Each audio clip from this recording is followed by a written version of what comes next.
Dinky, A Filly That Is Loved, by Vincent 5000X. Chapter 3, Just What She Needed.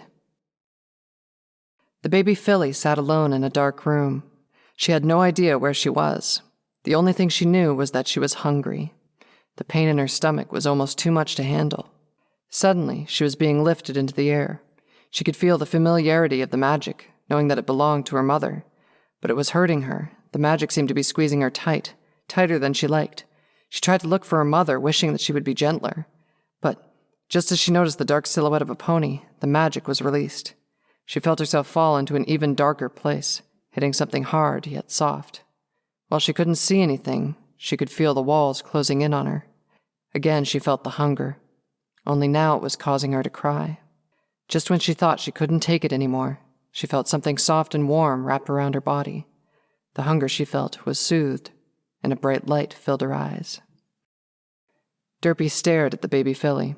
She was fast asleep on the small bed the hospital had provided. 2 earth ponies, a doctor and a nurse, stood around the bed, examining the filly as she slept. Derpy couldn't help but notice the filly's once frowning face ease into a smile.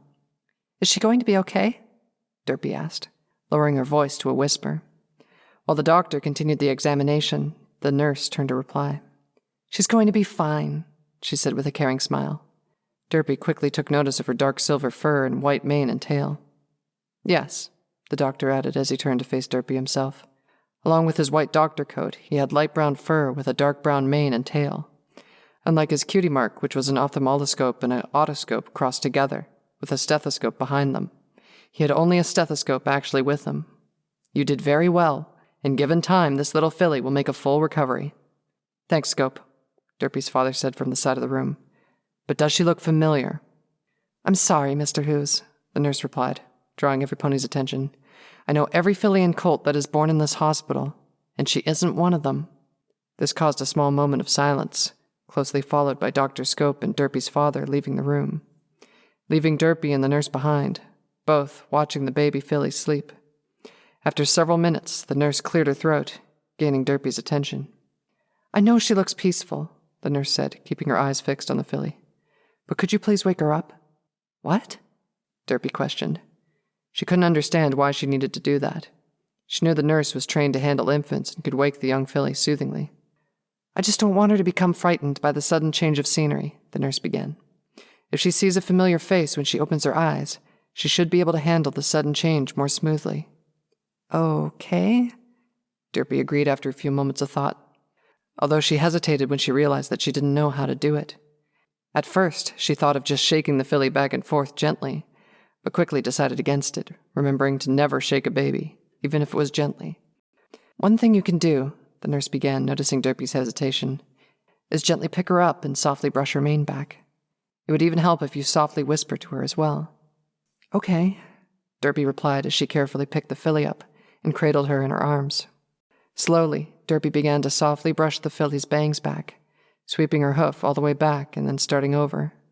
It wasn't much, but the nurse said that it would be enough. "Come on, it's time to get up," Derpy softly whispered. After a few moments, the filly sluggishly opened her eyes, resisting the urge to fully wake up. But Derpy continued brushing the filly's mane while still whispering in her ear. Soon, the baby unicorn was wide awake and staring up at Derpy. The first thing the filly noticed was that she was in a different place. The room was a blinding white. It actually hurt her eyes with how the light seemed to intensify as they bounced off the walls. Then she saw the kind pony staring down at her, a soft smile on her face. Staring at the pony reminded the filly of the soft and warm feeling from her dream. But a new sense of fear developed when the filly noticed the other pony. The filly couldn't help but become a little intimidated with the other pony looking at her. She had never seen 2 different ponies at the same time before. She wondered if the other pony would be kind as well. Before the filly could figure anything out, she felt herself being given to the other pony. She felt the difference in the way she was being held immediately. This other pony held her far more gently than even the kind pony had. Looking up, the filly's gaze went immediately to the pony's eyes. They were sky blue and shined with a tinge of green. But that wasn't what caught the filly's attention. All she noticed was that both the pony's eyes were staring at her. She couldn't help but wonder why this pony stared at her with both eyes, while the kind pony with only one. Derpy stared at the baby filly. The filly, in turn, was staring directly into the nurse's eyes, as if performing her own visual inspection. After a few moments, the filly's gaze shifted towards Derpy. "What kind of tests are you going to do?" Derpy asked as she watched the nurse set the filly back in the small bed.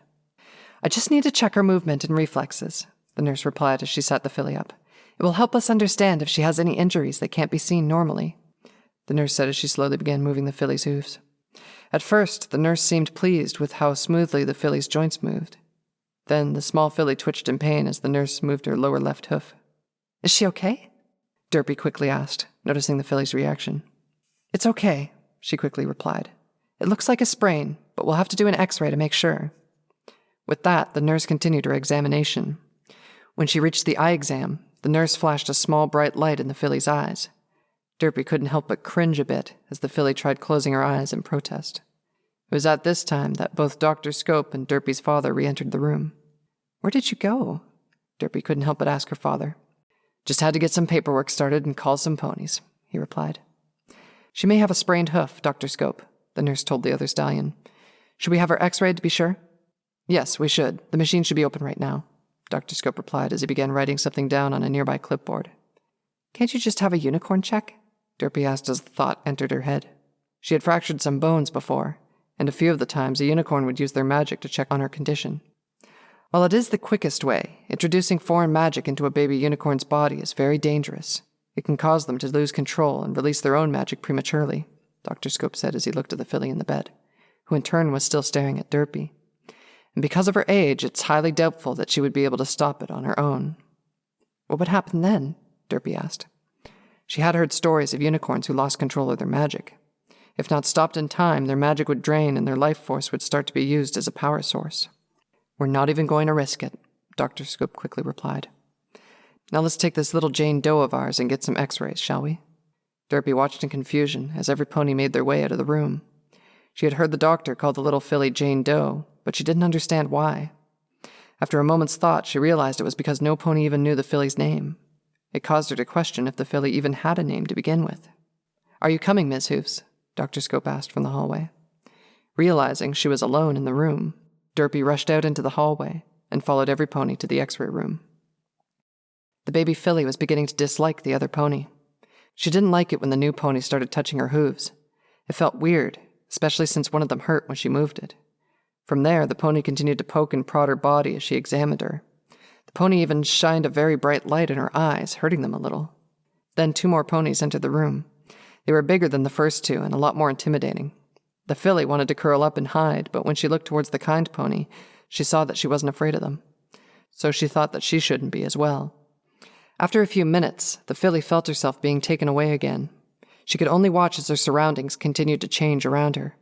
She tried to look around, but the pony carrying her was moving too fast for her to register anything. Quickly, she began looking at the kind pony, who had just walked up next to her. The filly liked how the kind pony had not changed, unlike everything else around her. After a little while, the group of ponies walked through a set of double doors into another room. Immediately, the filly noticed a large square machine. To her, it was the only thing in the room. She couldn't help but wonder what it did. Derpy still couldn't wrap her head around the fact that the filly may not even have a name. By what she knew, parents would decide the name of their foal before they were even born. She was so caught up in her thoughts, she didn't even notice the filly getting x-rayed. "As we thought," Dr. Scope said with a smile, catching Derpy's attention. His sights set on a large screen attached to a strange-looking device.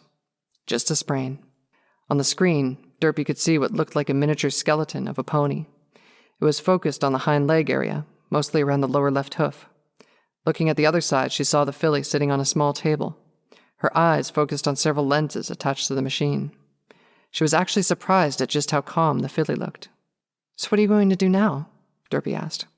She couldn't help but wonder what else the doctor had to do to the filly. "Aside from blood work, a little paperwork, and some medicine, there isn't much left to do," Dr. Scope replied with a smile. "I'll have the blood work done after this little filly has had a good night's sleep and regained her strength. Our main concern right now is to get her properly fed and get her some vitamins. You can rest easy tonight, Ms. Hoofs," Dr. Scope said with his smile still intact as they shut down the x-ray machine. "This little Jane Doe is in safe hooves." Again, Derpy heard the filly referred to as Jane Doe. She hated hearing that. What if she really doesn't have a name? This question kept repeating itself in her mind.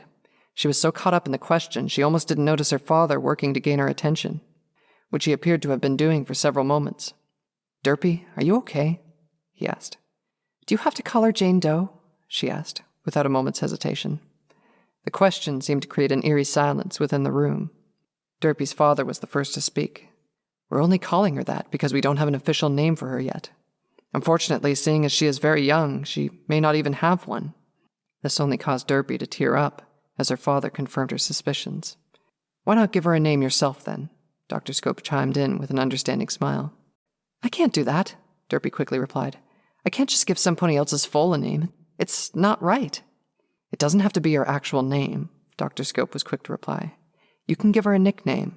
It will also help with the paperwork as well. Take as much time as you need," Scope said as he noticed Derpy's continued hesitation. While Derpy thought, the doctor turned his attention to the nurse, directing her to take the filly to the nursery and see to it that she was fed and given some vitamins. Leaving the room, the nurse took the filly in one direction down the hallway. Derpy, her father, and Dr. Scope went the other. Derpy couldn't help but look back as the nurse disappeared around a corner.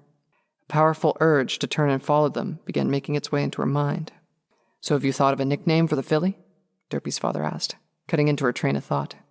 Again, she hesitated, not having an answer. She tried to think of something, but the urge to go back to the filly kept overpowering her thoughts.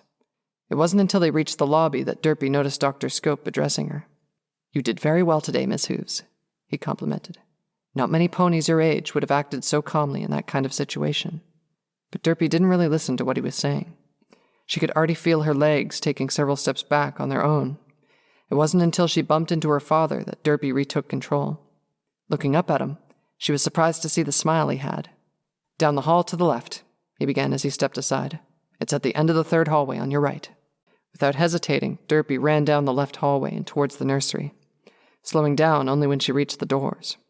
Without stopping for even a second, she walked in and headed towards the back where the nurse stood, looking down into a small crib. "Miss Hooves, what are you doing here?" the nurse asked as Derpy entered her line of sight. She spoke in a whisper so as not to wake any of the surrounding infants. Ignoring the nurse, Derpy moved in closer to the crib. The filly couldn't help but stare at the strange lenses that looked at her. She was sitting up on a small table with nothing to look at but the lenses. All the other ponies were on the other side of the strange machine in front of her, but the filly was so caught up with the lenses, she didn't notice. They looked like big black eyes, each focused squarely on her. The filly snapped out of her gaze as the pony she didn't like picked her up and walked out of the room. Her mind began to wander when she noticed the kind pony walking in the opposite direction from where she was going.